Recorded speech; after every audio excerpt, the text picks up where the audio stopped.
Most people assume an interesting watch collection requires a serious budget. I don't think it does.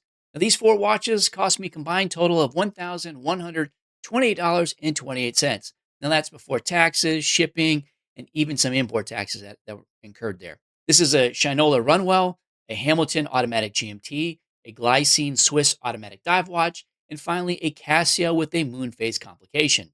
Now, these are four respected brands and all four very completely different watches, and all of that for less than $1,200. Each one of these brings something different to the collection. All right, let's get started with the Shinola Runwell. With this watch, I paid $196.33 on eBay. It was slightly used, but it looked almost brand new. The Runwell is the most traditional looking watch in this group. It has a 41 millimeter stainless steel case, a warm cream dial, a separate second subdial, and that distinctive orange crown.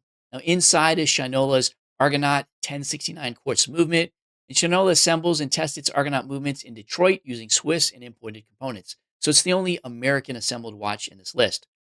Now, I know there's people who hear the word quartz and immediately are going to lose interest. Obviously, that's fine, but it does leave more good watches for the rest of us. I like to say you've always got room for Jello, and you always got room in your watch collection for quartz watches. So collection doesn't become more interesting because every secondhand sweeps. This watch is accurate, easy to wear, and it's very recognizable American design. It works for me, something when I can wear jeans or very business casual, even something a little more formal. Next up is the Hamilton Khaki Navy GMT. I got this one on Chrono 24 for $422 out of Japan. This is the discontinued Hamilton from the Khaki Navy collection, and it may be the strongest deal of the four. Now, it's a 42 millimeter Swiss automatic GMT powered by a Swiss movement, the ETA 2993-1. It has a sapphire crystal, a stainless steel bracelet, screw down crown, that's always important, 200 meters of water resistance, and approximately 50 hours of power reserve. It can display another time zone, but it's also built more like a serious sports watch than a delicate travel watch. This is kind of a hardcore device here. For $422, it's going to give me that Swiss movement and a GMT function. I'm really into GMT and sporty watches. Now, it's a bracelet, and the model, it's just not one you're going to see on other people's wrist. And that last part matters. There's nothing wrong with buying the most popular watch in a category, but discontinued and often overlooked references really can make your collection stand out and seem far more personal. My third watch is the Glycine Combat Sub GL0431. I paid $375 for this brand new from Joma Shop, and this is the dedicated diver watch of the collection. It's a 42 millimeter stainless steel case, a Swiss automatic movement, a sapphire crystal, a screw down crown, again, we love those, and 200 meters of water resistance. What makes this particular version stand out is the black dial with those bright orange hands and accents. I am a fan of orange on watches. It has real dive watch capabilities, but doesn't look like another copy of the same black diver we've already seen 1,000 times. The Combat Sub is also surprisingly thin for this type of watch. It's just over 10 millimeters thick. That makes it much easier to wear than the measurements might suggest. And buying it on the rubber strap gives the collection another completely different look. The Hamilton covers the steel bracelet, the Shinola covers the traditional leather, and this one gives me something sportier and more casual. And at $375, it's a lot of Swiss automatic dive watch for the money. Finally, we have the Casio Lunar Phases collection.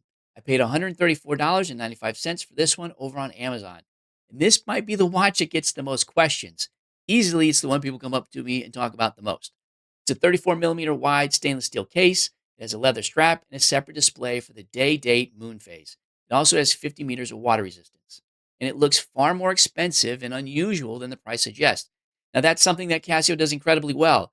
You can build a watch that's affordable without making it feel like a watch you bought because you couldn't afford something else. This one brings a different case shape, a more elegant design, and a complication that none of the other watches have. It's also a good reminder that an interesting collection doesn't have to follow a strict price hierarchy. The least expensive watch can still be the one people notice first. So what did $1,128.28 actually buy? Well, I have two automatic watches and two quartz watches. I have a GMT, a dive watch, a Moonphase watch, and a classic everyday watch. There's a stainless steel bracelet, a rubber strap, and two completely different leather watches. I have Swiss movements, Detroit assembly, a well-known Japanese brand, a discontinued model, a pre-owned purchase, a brand new gray market purchase. But most importantly, none of these watches feel like a placeholder for something more expensive. If you're trying to build a collection like this, search for specific reference numbers instead of only searching for broad terms like what's the best automatic watch or the best Swiss watch. Look at discontinued models, compare authorized dealers, and look at established gray market sellers. Now, make sure you check the seller carefully, look at feedback, photographs, return policies, any service history, because authenticity can still matter. A cheap watch stops being a bargain rather quickly if it arrives with a collection of new and exciting problems. This collection again cost me $1,120.28, and I'd put it up against a lot of collections that cost several times more. It's because they have variety, they have personality, and a reason to be in my collection. If you like this, make sure you drop a follow or subscribe and let me know which of these four watches would get the most wrist time for you. And how did you guys think I did with my price point?